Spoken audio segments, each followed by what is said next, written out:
Jovem Pan News, eleições 2024.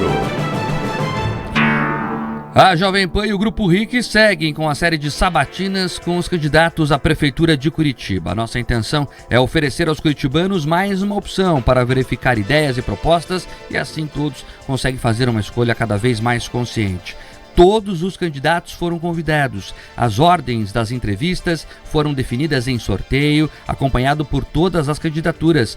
Todas elas também terão 30 minutos. O nosso convidado de hoje é Felipe Bombardelli, do PCO. Jovem Pan News, eleições 2024. Felipe Bombardelli tem 34 anos e é natural de Toledo, no oeste do estado. Formado em Ciências da Computação pela Universidade Federal do Paraná, Bombardelli já atuou como programador, desenvolvedor e analista de sistemas. Em 2023, ele assumiu uma posição de pesquisador na UFPR para desenvolver um robô de serviço de código aberto. É isso, então Felipe Bombardelli, do Partido da Causa Operária, hoje conosco aqui. Candidato, seu tempo começa a contar a partir de agora e a primeira pergunta é a mesma para todos os candidatos. Por que Felipe Bombardelli quer ser prefeito de Curitiba?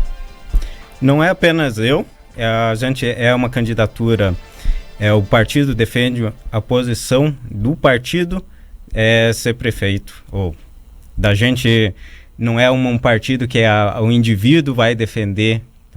Nós queremos uma mobilização das pessoas, não estamos interessados em cargo, em dinheiro, esse tipo de coisa. A gente quer uma mobilização das pessoas para uma defesa do socialismo, de uma planificação da economia. E quem vota no PCO está votando contra o sistema, a favor de mudanças, a favor da população. Candidato, eu estou lendo aqui o seu programa de governo. Ele é o menor entre todos os candidatos, tem apenas 6 páginas, sendo que 2 aqui são um manifesto e de proposta mesmo tem 4 páginas. É um programa nacional, né? Eu queria entender de fato a sua candidatura.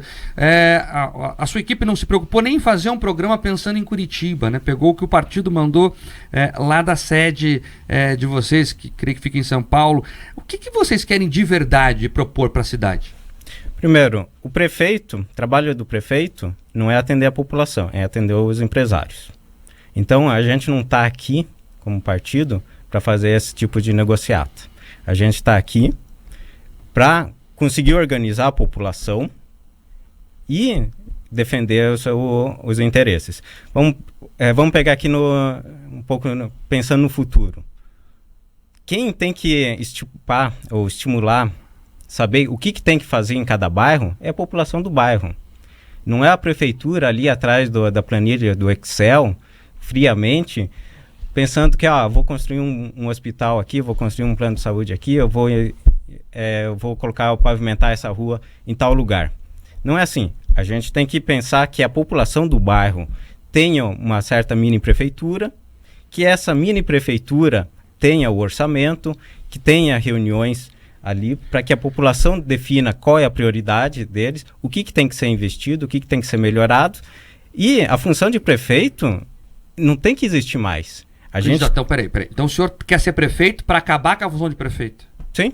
É isso. Organizar a população para que diminua o poder do prefeito. O senhor acha que vai conseguir isso de fato? Com a mobilização, claro, não vai ser em 4 anos. Não, o senhor vai terminar o seu mandato, então, caso seja eleito? Sim, sim. Então, tá, só para deixar claro. Então o senhor quer acabar com o cargo, mas quer terminar o seu mandato? Sim, distribuir. O foco, o que eu estou dando aqui são as nossas prioridades. O foco é distribuir o poder. Quanto menos poder o prefeito tiver e mais distribuído entre a população, melhor. Candidato. Eu só ia perguntar assim, é porque não ficou claro, candidato. O senhor, pelo que eu entendi, quer desmembrar a administração nas regionais e quer fazer assembleias em cada regionais para que a população mesmo decida o que fazer, é isso? Exato. Por isso que o programa do partido é pequeno, porque tem que ter em vista essa evolução, essa democracia que é a tendência. O mundo inteiro, o Brasil inteiro está esperando maior participação na política, as pessoas estão querendo participar mais da política e as ferramentas tecnológicas estão permitindo isso, certo? Então a gente tem que avançar nesse sentido. Tem algum lugar do mundo que deu certo já esse modelo que o senhor está defendendo? O senhor tem um exemplo? Como assim? A tendência do mundo é essa. Então sim, você pega lá... um lugar que deu certo para a gente usar como exemplo e ver se dá certo ou não? Você pega Barcelona. Barcelona já está fazendo sistemas tecnológicos para melhorar a democracia. Cuba já tem esses projetos de conselhos populares, em que a população vai lá e decide. Só que eles não têm força produtiva, industrial necessária para avançar com esse projeto. Candidato, vamos lá. No seu programa de governo, como o Mark já chamou a atenção, e eu fui olhar de fato, fui olhar Porto Alegre, olhei outras capitais, o programa de governo é idêntico. Daí o programa de governo ele faz referência para que a gente vá até o site do PCO, porque ali teoricamente existiriam propostas específicas para cada uma das cidades. Daí eu cliquei no link campanha. E quando abri o link campanha, além de ter ali lor ipsum, ou seja, ninguém preencheu o texto do que deveria ter na campanha, tem uma imagem de uma brigada, ligada ao Hamas, da brigada Al-Qassam, que está longe de ser conhecida por democrática. Então, assim, eu fiquei com muitas dúvidas. O plano de governo é um manifesto. No site você tem uma imagem ligada ao Hamas. Eu quero entender como que a gente pode falar de democracia, de participação popular, de grandes colegiados, quando a imagem que ilustra é de um grupo que não é conhecido necessariamente por ser democrático. Só que eles estão na luta.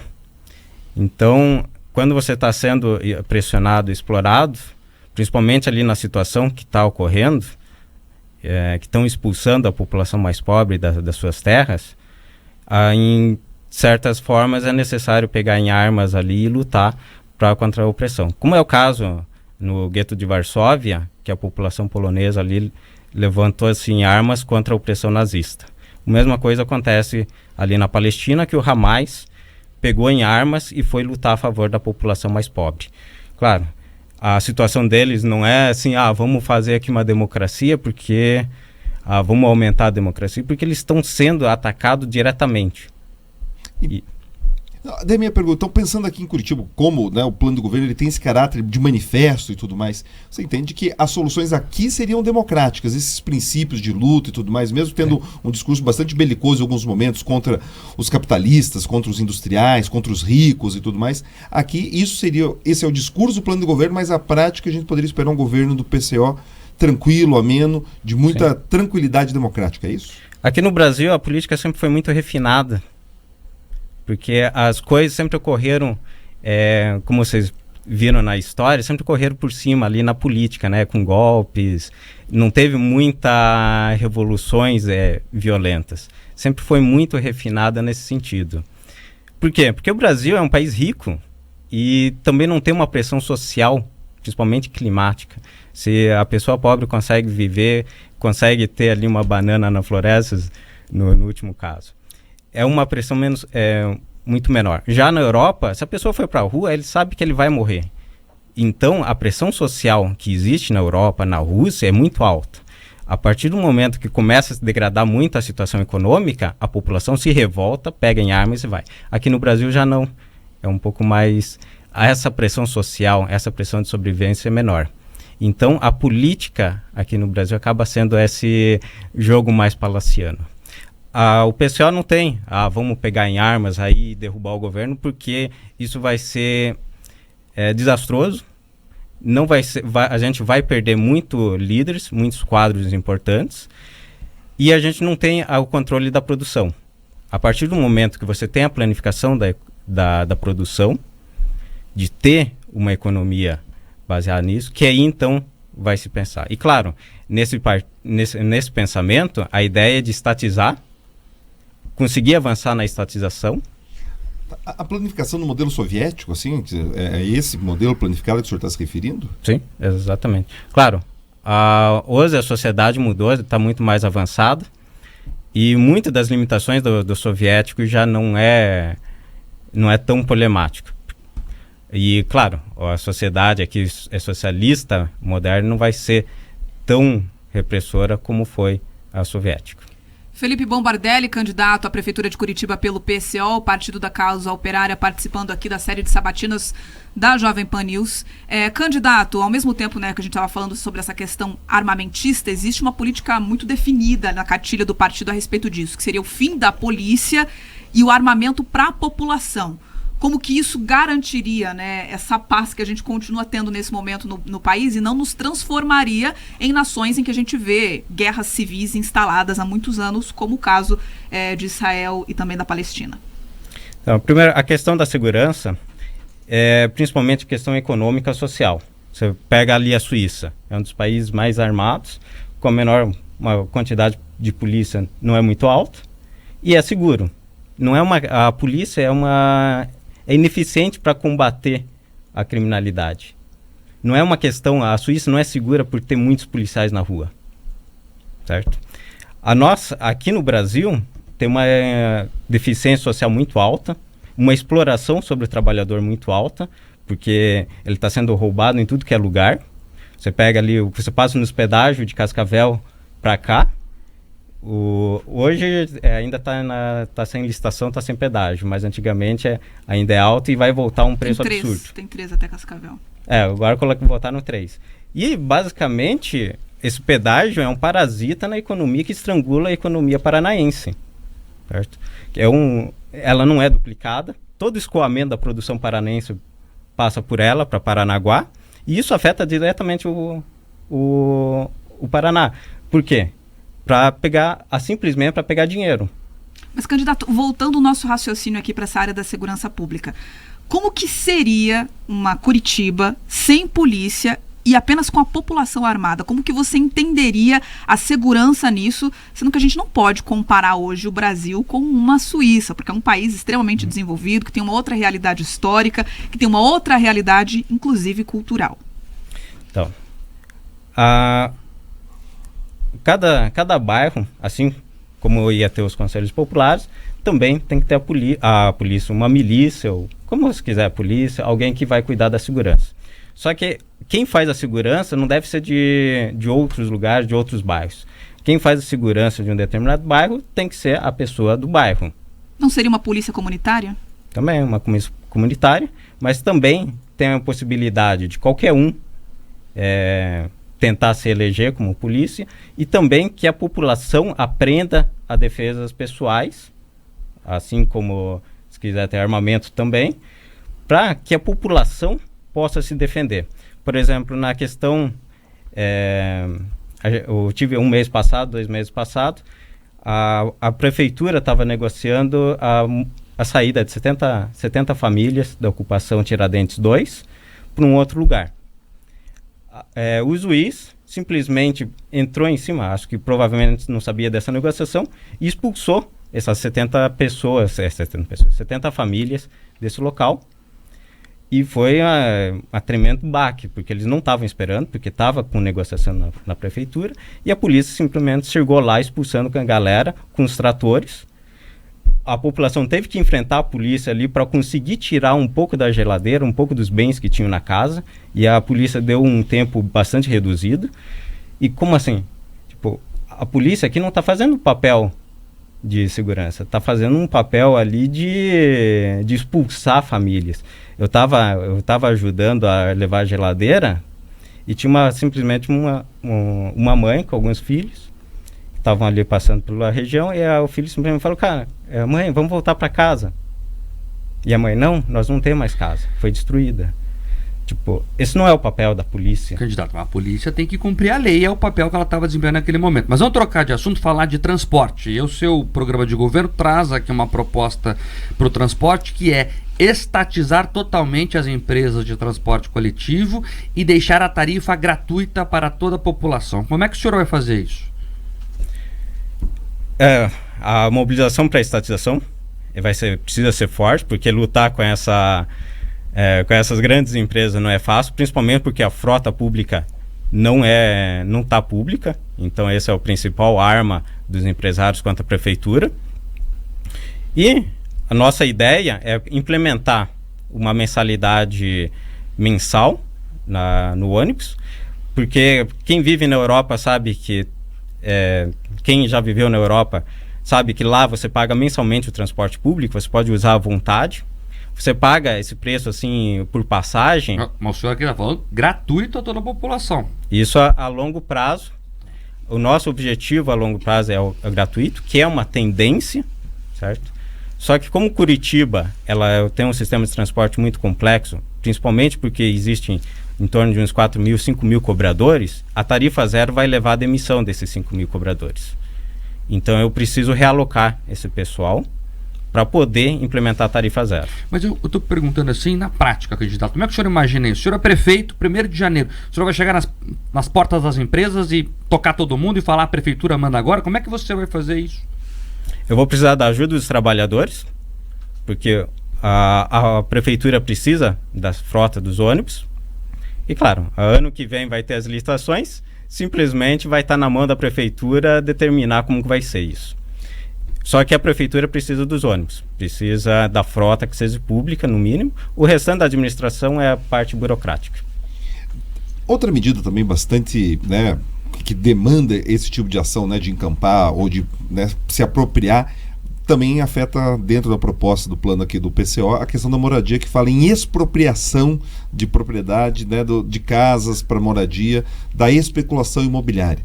Como que vocês definiriam o que são imóveis de especulação imobiliária do que são imóveis que não são de especulação imobiliária? Eu falo isso porque a prefeitura tem poder, de fato, de tomar algumas moradias, né? Enfim, entrar com pedido em alguns casos, dos que estão previstos na lei. Então, como seria essa expropriação e como vocês separariam aquelas propriedades que a família construiu, investiu, até os trabalhadores, às vezes, usando o FGTS, construiu, tem ali uma casinha de aluguel, como que separaria o que é esse tipo de propriedade do que é aqui da especulação imobiliária? Isso também envolve na questão de dados. Por exemplo, a prefeitura precisa de dados para saber quem são os donos, certo? De um modo fácil e acessível. Em Praga, por exemplo, você tem um site que você pode acessar o dono, quem é o dono de cada propriedade, de modo aberto, transparente. Aqui em Curitiba eu acho que não tem, embora essa parte fique com o jurídico.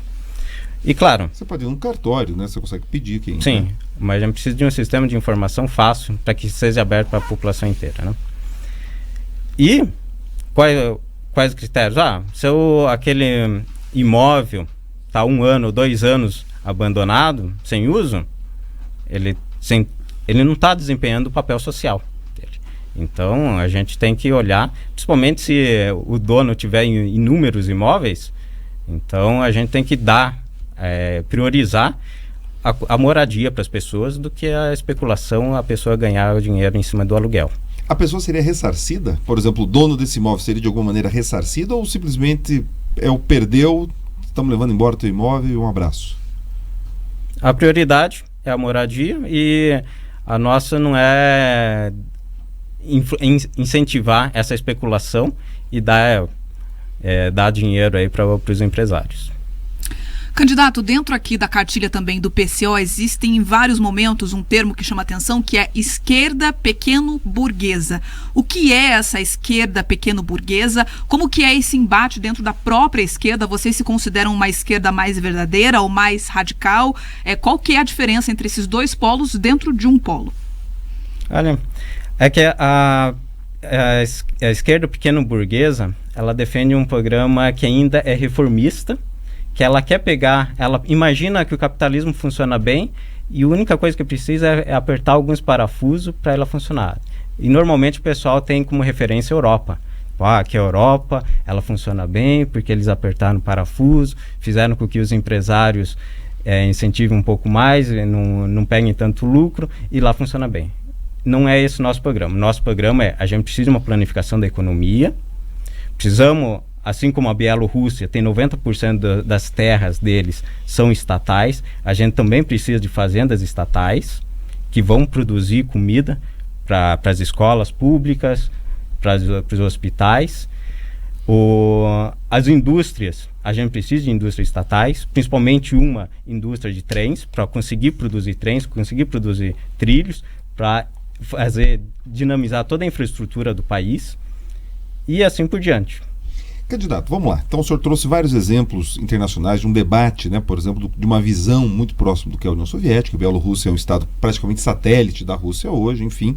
Mas o que sempre me chama a atenção com esses discursos, tanto de estatizar quanto de levar a classe trabalhadora em alguns aspectos ao poder, voltando ali atrás, é que é o seguinte, que a vanguarda do partido, os líderes do partido, acabam daí se encastelando e eles é que acabam muitas vezes tendo os benefícios que às vezes eles enxergam dos empresários. Eu estou perguntando isso porque eu quero entender na prática. Então, em campanha compõe empresa de transporte. Vai ter um presidente dessa empresa de transporte? Não vai.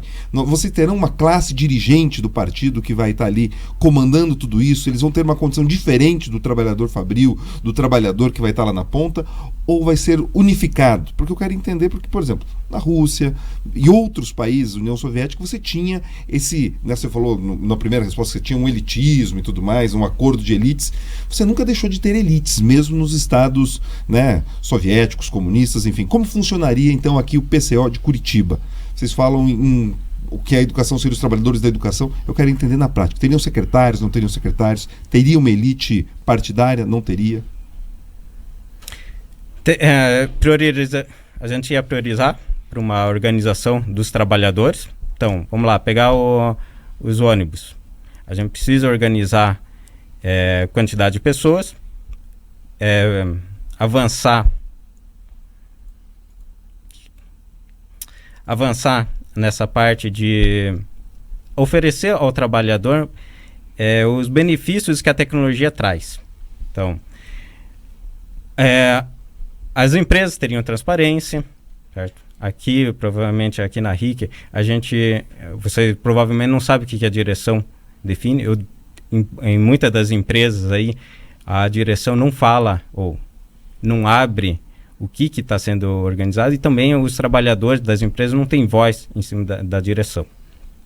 Isso precisa mudar, principalmente hoje, por causa que a tecnologia oferece isso.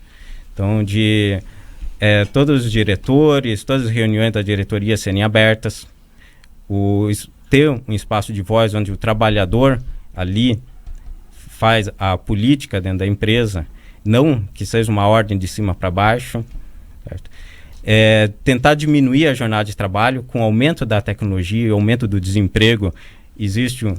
Dá para avançar em pensar em ter uma meta de 20 horas de trabalho, certo? E 20 horas de estudo para que essas pessoas consigam produzir tecnologia e avançar nos seus estudos, porque hoje, em grande parte, muitos dos trabalhos é a produção do conhecimento, certo? Aqui na Jovem Pan está se produzindo conhecimento, e a remuneração não é pago assim, você assistiu e eu paguei R$10. É todo um sistema ali que o YouTube faz para remuneração. Mas o que o Pedroso quis perguntar é o seguinte: geralmente os partidos de esquerda falam em revolução, mas os dirigentes não querem ir lá na fábrica apertar parafuso. Eles querem comandar, eles querem ser a vanguarda desta revolução, sem se preocupar com, de fato, quem está lá na ponta. Eles ficam coitados só pagando a conta, assim como no sistema capitalista que vocês reclamam. Qual é de verdade a diferença do plano da esquerda em relação ao capitalismo? O trabalhador fica igualzinho pagando a conta da burocracia estatal. Não, mas tem muitas melhorias. Na União Soviética... Em Cuba é assim, na Coreia do Norte é assim, na União Soviética foi assim, e qualquer outro país em que uma revolução socialista tomou conta foi assim. Na União Soviética, a licença maternidade é de 4 anos. E os dirigentes partidários passavam as férias na Disney, candidato. Sim, só que as condições dos trabalhadores eram melhores. Agora, eles não conseguiram evoluir na parte de eletrodomésticos. Porém... Não tinha um carro para usar direito. Só que a própria burguesia, ela vai planificar a economia. Certo? Pensando aqui no YouTube, a RIC, a Globo, essas grandes mídias, têm força de avançar contra o YouTube, sendo que o YouTube, ele não é apenas um site, ele é todo um sistema de trabalho, certo? E que a mídias aqui brasileiras não tem condições de avançar em cima desse. Não tem um YouTube brasileiro. O que é o YouTube brasileiro? Um sistema em que a pessoa produz e recebe remuneração. Então, desculpa, Bia, mas então os servidores públicos, eles vão receber também pela produção, então está pensando em remunerar a produtividade do servidor público? Eu não entendi. Não, isso vai ser por salário, em grande parte, mas a gente precisa de um YouTube brasileiro, certo? Porque o YouTube não é apenas um site, é todo um sistema de trabalho. Candidato, acho importante a gente voltar aqui no que o Marcos Souza te perguntou, até para a gente tentar deixar isso mais claro, né? Não existe, acho que, férias mais simbólicas dentro de um capitalismo do que passar as férias na Disney. Quando a gente fala de um dirigente socialista, comunista, que se envolve com esse tipo de agenda, mas ao mesmo tempo continua usufruindo do que acontece nos Estados Unidos, dessa agenda capitalista, como que a gente consegue colocar isso numa balança, entender que está equilibrado, entender que está certo, sendo que quem tem o direito e o poder de escolha continua usufruindo do que é o bom, do que é o consumo, e quem está trabalhando está lá pagando a conta no chão da fábrica. Como entender isso? A gente tenta, como sociedade, avançar um benefício para todos, e como sociedade, sempre está buscando o aumento da produção. Então aqui eu vou tentar pegar um exemplo mais prático. Tem uma padaria ali perto de casa que o dono da padaria, ele está lá sempre trabalhando. Embora ele seja o dono da padaria, ele está lá todo dia lá. Só que ele não tem direitos laborais como 30 dias de férias, tal, o que ele consegue fornecer para os trabalhadores. Certo? No sistema socialista, a gente tem que conseguir organizar todos esses negócios a partir de desses conselhos populares, para que mesmo essas pessoas que estão ali na função da administração também tenham direito salarial. E o trabalhador também garantir que ele tenha lá o mês de férias todo ano, garantir que ele consiga seus alimentos, ter uma moradia boa, que ele consiga trabalhar menos e tenha uma capacidade de estudo maior, principalmente porque a gente está numa quarta revolução industrial e a gente vai enfrentar um desemprego muito alto. E a questão de dinheiro, principalmente, para a sociedade, é apenas papel. Certo? O que a gente precisa é evoluir na produção. O dinheiro é apenas uma questão de como vai distribuir as coisas. É só uma ferramenta. Só que hoje os empresários correm atrás de dinheiro como se fosse o que é importante. A mesma coisa, muita parte da população também, ela está querendo passar a vida ali, ganhar dinheiro, mas como sociedade a gente precisa a produção, as indústrias, aumentar as indústrias, avançar na capacidade produtiva da população, ter uma maior educação e assim por diante. Mas o que iria regular, né? Ia organizar o regime de trocas, então, se não tivesse o dinheiro, nesse caso? Voltaria para o padrão ouro, alguma coisa assim? O dinheiro hoje ele tem certas limitações que a gente vê, e com a tendência da tecnologia vai acabar aumentando. Principalmente com a questão das criptomoedas, das blockchain, pode ser que cada commodity tenha a sua própria criptomoeda. Certo? E os ETFs, né? Os ETF.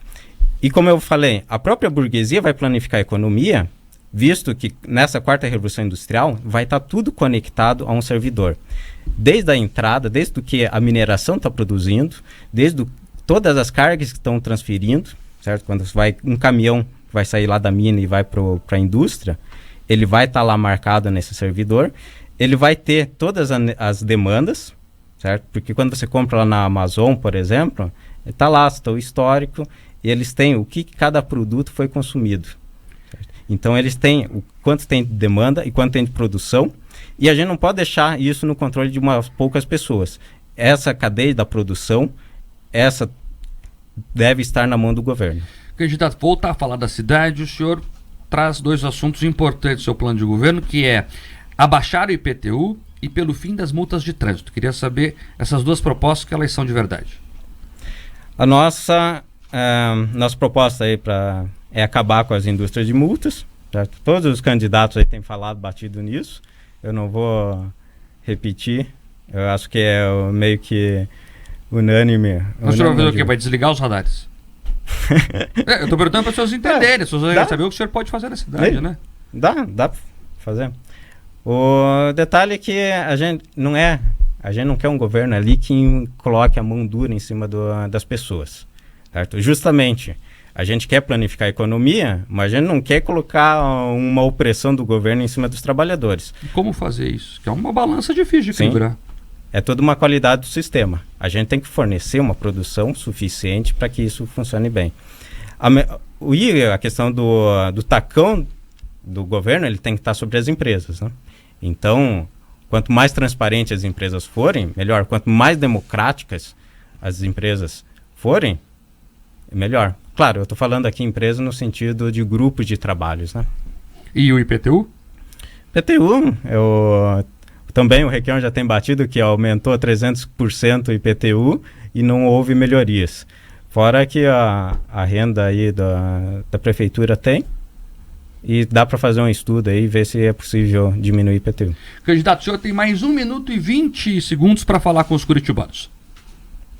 A finalização é que a gente está passando por uma 4ª revolução industrial, e isso vai impactar muito a sociedade, já impactou muito, visto que a educação está mudando, o próprio sistema, o jeito de fazer política também está mudando, o jeito de fazer guerra também está mudando com os drones, e a gente tem que ficar ao lado dos BRICS, certo? Ao lado aí da China, ao lado da Rússia, que está ali lutando contra o imperialismo, está ali perdendo gente, morrendo gente na guerra da Ucrânia, que é uma guerra contra o imperialismo. Então a gente tem que apoiar ali o presidente Putin nessa guerra. Temos que apoiar o Hamas aí na resistência árabe, por uma independência ali dos países árabes, que lá os países árabes, muitos têm um exército voltado com baionetas voltado para dentro, que está sendo controlado, e eles precisam de uma independência. E nessa evolução tecnológica vai ter muita coisa, e a cadeia produtiva, a produção, tem que estar na mão dos trabalhadores, e oferecer que essa tecnologia dê benefício para os trabalhadores, diminua a jornada de trabalho e leve uma sociedade de abundância, que o capitalismo não vive bem numa sociedade de abundância. Obrigado, candidato Felipe Bombardelli, do PCO, nosso convidado de hoje aqui na sabatina da Jovem Pan e do Grupo RIC. Amanhã, o convidado será Ney Leprevot, do União Brasil. Até lá.